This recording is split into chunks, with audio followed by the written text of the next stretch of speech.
की तड़तड़ाहट से डर और दहशत।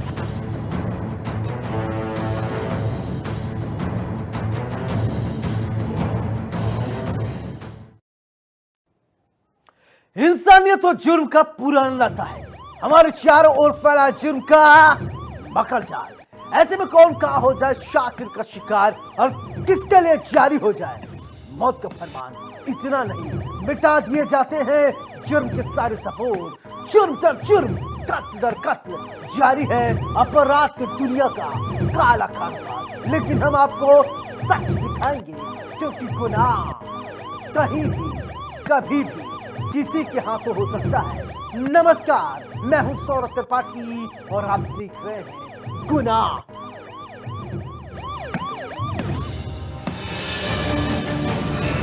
हर गुनहगार को होगा पर्दा फाश, डर के साए में अपराधी, गोलियों की तड़तड़ाहट से डर और दहशत।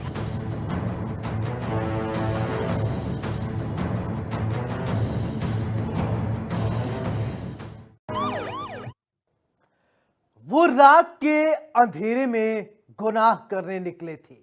वो रेप करने वाले हैवान थे, वो लूट करने वाले दरिंदे थे, वो खूंखार अपराधी, वो दहशतगर्द थे जिनका सामना योगी फोर्स से हुई, जिनकी टक्कर यूपी पुलिस से हुई, जिनको योगी के योद्धाओं ने मुठभेड़ में ढेर कर दिया।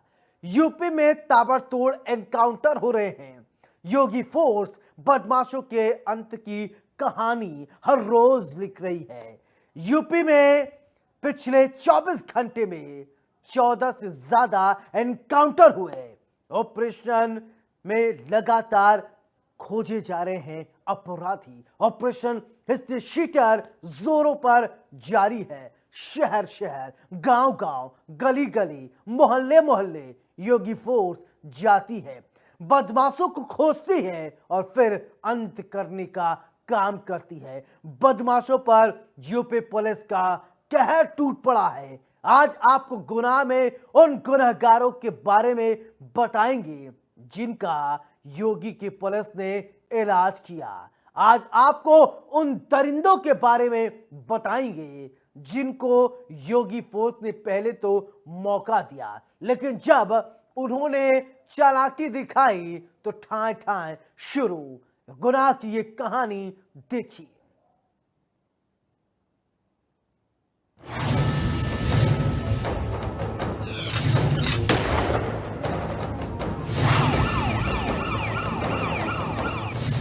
यूपी में योगी फोर्स का सुपर एक्शन, बदमाशों और माफियाओं की बड़ी टेंशन, दनादन एनकाउंटर, अपराधियों का सरेंडर।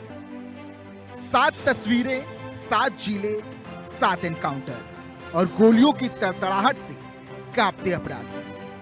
कहीं रेप के आरोपी को ठोका तो कहीं अपराधियों को रोका, कहीं खूंखार बदमाशों का अंत किया।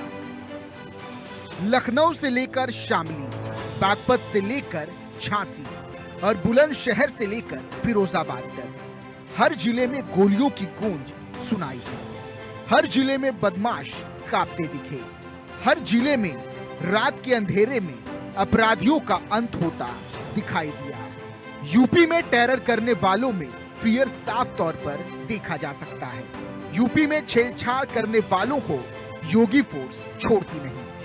यूपी में दरिंदगी करने वालों पर पुलिस मौत बनकर टूट पड़ती है, जिसका जीता जागता उदाहरण है ये तस्वीरें, ये मंजर और ये सुपर एक्शन। हाथ में पिस्टल लिए खड़ी ये यूपी पुलिस है और सामने पड़ा ये खूंखार बदमाश जिसका नाम सलमान है। ये वही सलमान है जो गौकशी खुले आम यूपी में करता था। ये वही आरोपी है जो पुलिस को ललकारने का काम करता था, लेकिन ये भूल गया कि योगी फोर्स के सामने चालाकी दिखाना भारी पड़ सकता है। आरोपी के पास से एक 315 बोर का तमंचा, जिंदा कारतूस और एक बाइक बरामद की गई। ये वही आरोपी है जो पुलिस को पिछले लंबे समय से चकमा देने का काम कर रहा था। अब आप इन तस्वीरों को देखिए, कराहते हुए लंगड़ाते हुए और कंधों के सहारे चलता हुआ ये बदमाश, जिनके ऊपर 20-20 हजार रुपए का इनाम घोषित था, जो अब यूपी पुलिस की कैद में है। देखिए, टिकरी नगला सिंधी में 25/5/2025 को अरविंद और नितिन की हत्या हुई थी, जिसमें इनके परिजनों के तहरीर के आधार पर उचित धाराओं में अभियोग पंजीकृत किया गया था। उबलाल और उसके लड़कों ने इस घटना को अंजाम दिया था। लगातार इसमें 6 अभियुक्त फरार चल रहे थे। इनके ऊपर 20-20 हज़ार का इनाम भी घोषित किया गया था। आज सूचना ये मिली कि विपिन और मनीष ये बाधानी गांव के पास छुपे छुपाए घूम रहे हैं। इस सूचना पे नगला सिंधी पुलिस ने यहाँ दबिश दी है। पुलिस को देखते ही इन दोनों ने पुलिस के ऊपर फायरिंग कर दी।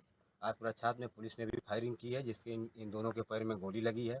इनको तत्काल ट्रामा सेंटर में भेजा गया है, जहाँ पुलिस अवरक्षा में इनका इलाज चल रहा है। इनके पास से जो बरामदगी हुई है, 2 अवैध तमंचा 315 बोर, 2 जिंदा और 2 खोखा कारतूस बरामद हुआ है। फिलहाल इन सब का इलाज चल रहा है पुलिस अवरक्षा में। इसमें आगे जो भी आवश्यक वैधानिक कार्रवाई हम लोग करेंगे। इनके ऊपर 20-20 हज़ार का इनाम भी था, इसमें हम लोग आगे की आवश्यक कार्रवाई करेंगे। बलिया में भी योगी फोर्स बदमाशों पर टूट पड़ी, अपराधियों की कमर तोड़कर रख दी। गोली चलाने वालों का हाफ एनकाउंटर कर डाला। ये एनकाउंटर भले ही हाफ था, लेकिन एक्शन फुल था और भरपूर था। दरअसल अपराधियों ने पुलिस टीम पर पहले तो फायरिंग की, जानलेवा हमला किया। पुलिस ने सरेंडर करने का मौका दिया, लेकिन बदमाश नहीं माने और यूपी पुलिस पर ताबड़तोड़ गोलियां बरसाना शुरू कर दिया।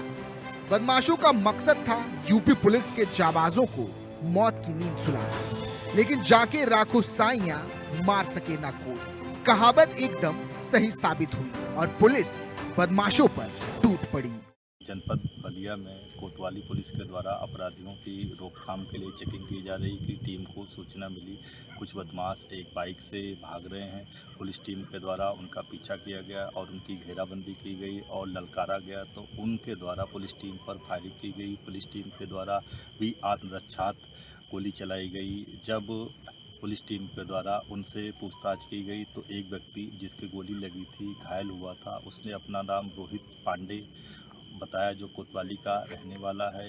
वो कोतवाली क्षेत्र में पंजीकृत हत्या के प्रयास के एक अभियोग में नामित अभियुक्त है। उसके द्वारा ये भी बताया गया कि उसके 2 साथी आशु यादव एवं आशुतोष यादव मौके से फरार हो गए हैं एवं उसकी जब तलाशी ली गई तो उसके पास से 1 अदद तमंचा 315 बोर, 2 अदद खोखा कारतूस, 1 अदद जिंदा कारतूस एवं 1 अपाचे बाइक बरामद हुई है। इस संबंध में पूर्व में ही एक महिला अभियुक्ता सोनी को भी गिरफ्तार किया गया था।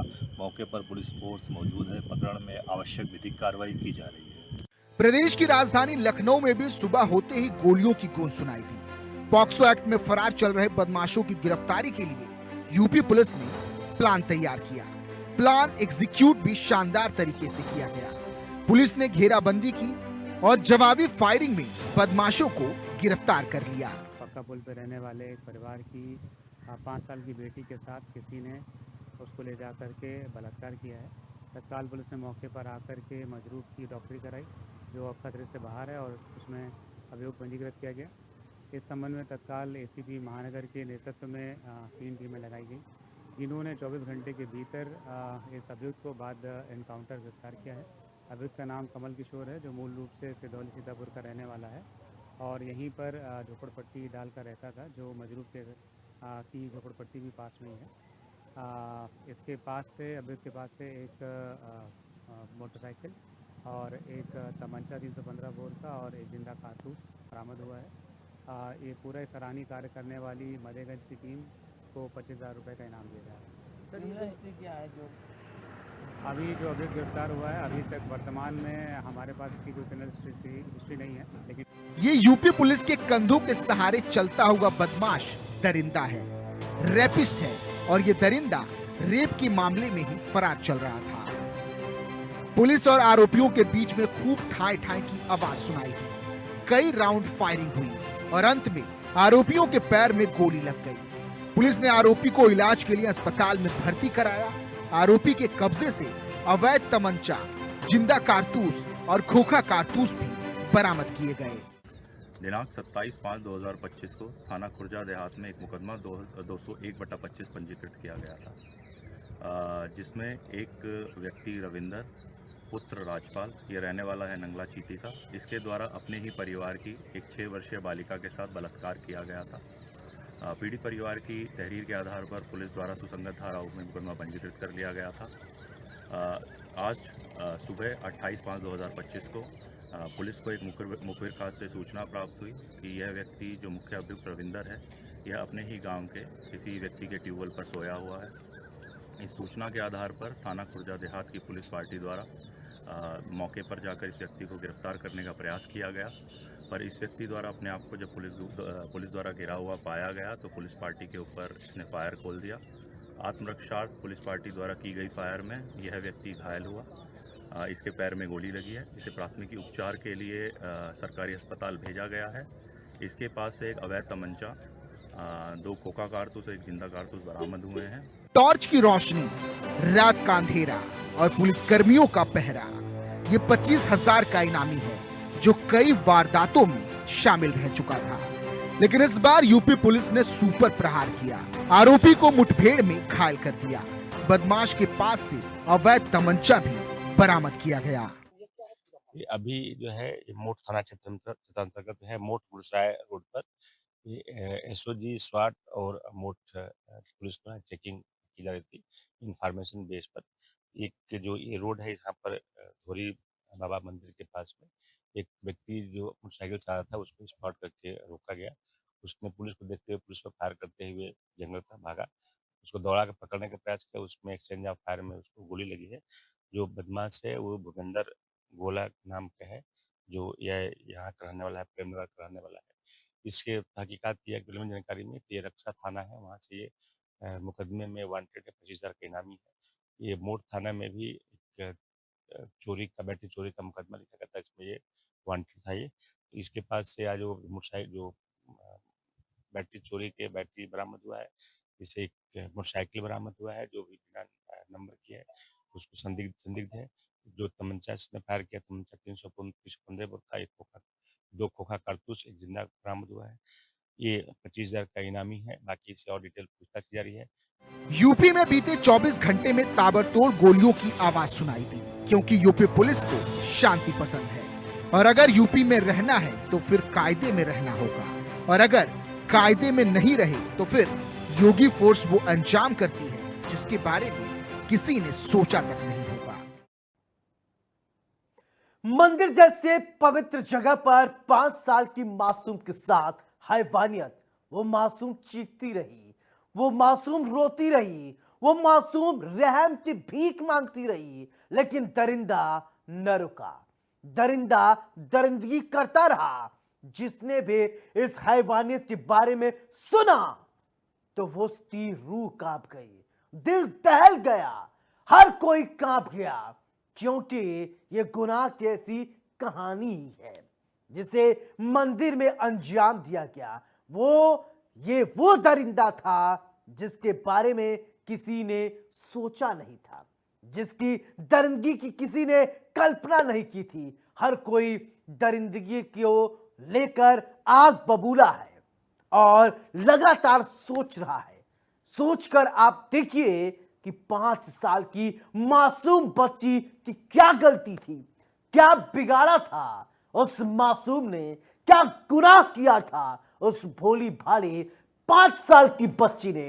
इस गुनाह के बारे में बताते हुए हमारा भी खून खौल रहा है, हमारा लहू उबाल मार रहा है। क्या है ये सनसनीखेज वारदात, इस रिपोर्ट के माध्यम से हम आपको दिखाएंगे और आपको बताएंगे। अब ऐसे हवस के भूखे भेड़ियों का क्या किया जाए, कौन सी सजा इनको दी जाए, ये रिपोर्ट देखिए और बताइए।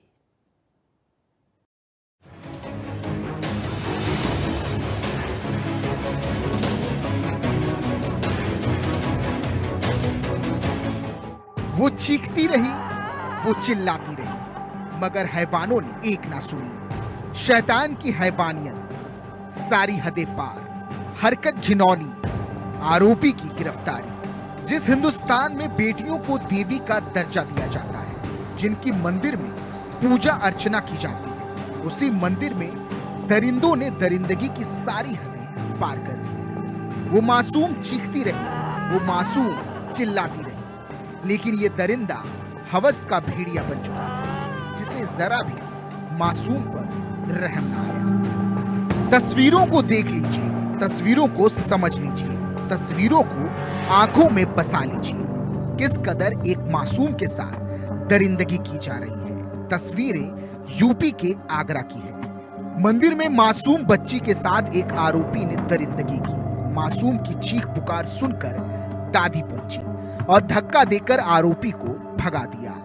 हैवानियत का पूरा वीडियो सोशल मीडिया पर खूब वायरल हो रहा है। पुलिस ने आरोपी को गिरफ्तार भी कर लिया है।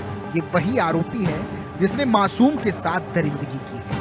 ये वही दरिंदा है जिसने हैवानियत की है। पुलिस की जांच में ये भी सामने आया कि आरोपी मानसिक रूप से विक्षिप्त है। थाना जगदीशपुरा क्षेत्र के अंतर्गत एक नाबालिग बालिका के साथ दुष्कर्म की घटना का जगदीशपुरा पुलिस द्वारा तत्काल संज्ञान लेके अभियुक्त पंजीकृत कराया गया। इसी के क्रम में अभियुक्त की गिरफ्तारी के लिए टीमें बनाई गई। टीमों के द्वारा आज दिनांक 27/5/2025 को अभियुक्त को गिरफ्तार किया गया एवं थाना जगदीशपुरा पुलिस के द्वारा अभियुक्त को माननीय न्यायालय के समक्ष प्रस्तुत किया गया है। अभियुक्त प्रथम दृष्टया मानसिक रूप से विक्षिप्त बताया जा रहा है। पीड़िता की काउंसलिंग की गई है। अग्रिम विवेचनात्मक कार्रवाई की जा रही है। तो वहीं यूपी महिला आयोग की अध्यक्ष बबीता चौहान पीड़ित के परिजनों से मुलाकात करने पहुंची और आश्वासन दिया कि आरोपियों के खिलाफ कड़ी कार्रवाई की जाएगी। बच्चे के साथ दुष्कर्म होता है, उसके बाद कहेंगे आरोपी को पुलिस ने गिरफ्तार कर लिया। महिला की अध्यक्ष बबीता चौहान ने संज्ञान में लिया तो यहाँ पहुंची है।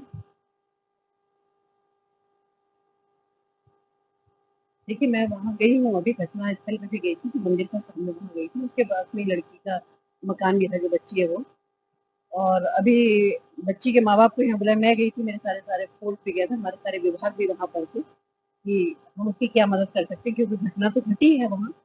तो अभी उसका बच्ची का मेडिकल भी कराने के लिए भेजा, तो वो उसके माँ बाप भी यहाँ आए हुए।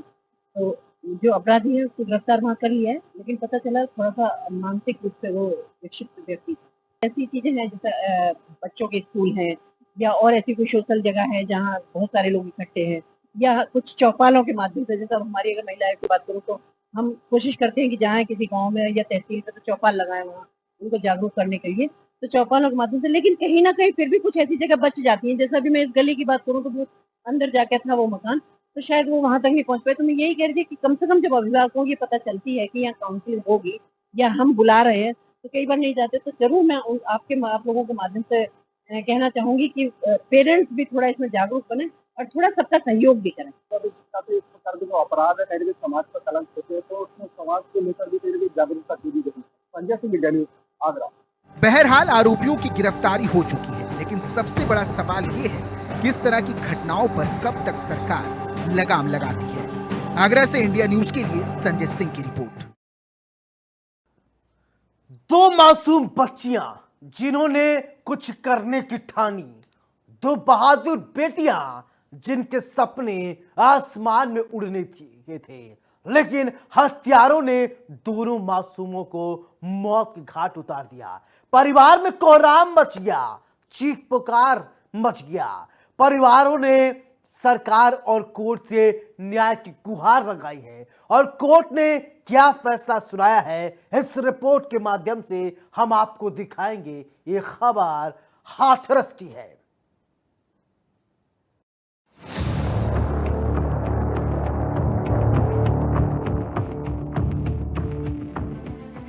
ये फूल सी बच्चियां जो आप देख रहे हैं, इन्होंने भी कुछ सपने संजोए थे। सपना डॉक्टर और इंजीनियर बनने का, सपना देश के लिए कुछ करने का, सपना परिवार के लिए कुछ कर गुजरने का। लेकिन फिर एक दिन मासूम बच्चियों को मौत की नींद सुलाने का, मासूम बच्चियों की हत्या कर दी, जिसके बाद परिवार में कोहराम मच गया।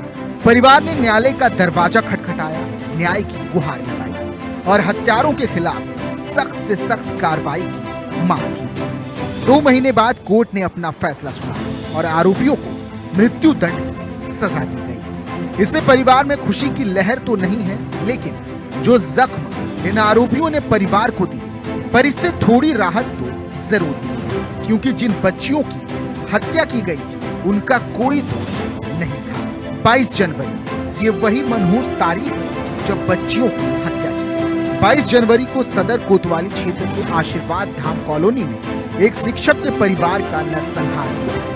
पूरी घटना का षड्यंत्रकारी भतीजा आज भी सऊदी अरब में बैठा हुआ है। बच्चियों की मां ने फैसले का स्वागत किया और सरकार से सुरक्षा की गुहार लगाई। जो मनोज है उसका बहनोई और मामा नंदन फौजी, उसको भी सजा सुनाई जाए जो जिसने करवाया हम लोगों ने।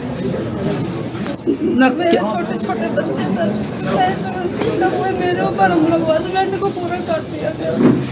कैसे कैसे मैं कर रही थी सर, बहुत सम्मान करती हूँ उनके लिए, बहुत बहुत। इसमें एक आरोपी बताते जो आपके भतीजे भी थे जो सऊदी अरब में रहते हैं, उसको कोनेलाल आरोपी है। उसकी उनकी भूमिका रही थी इसमें, उन्होंने पूरी भूमिका रचाई थी।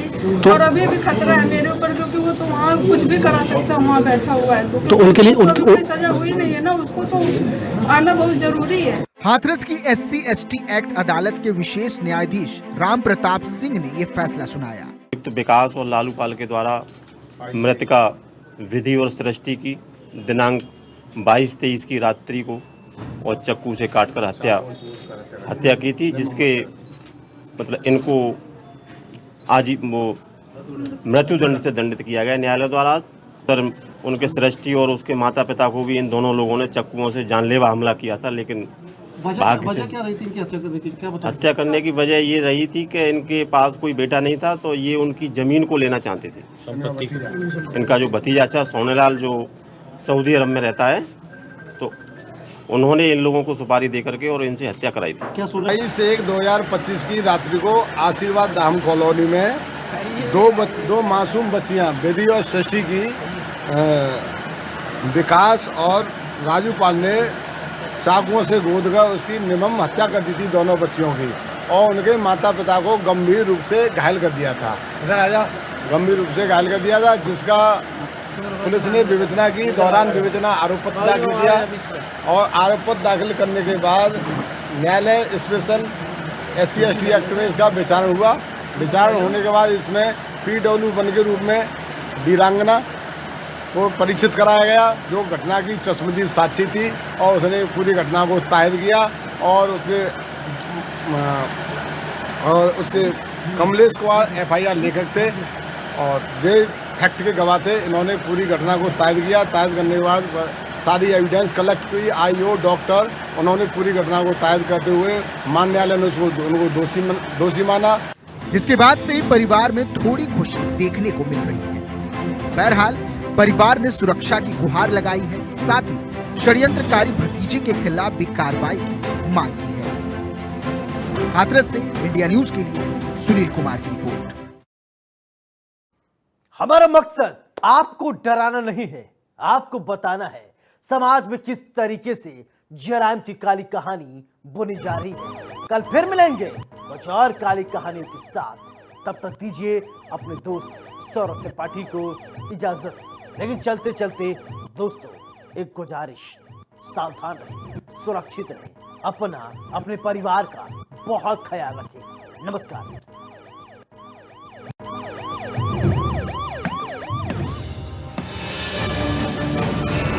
हर गुनहगार को होगा पर्दाफाश। डर के साए में अपराधी गोलियों की तड़तड़ाहट, डर और दहशत।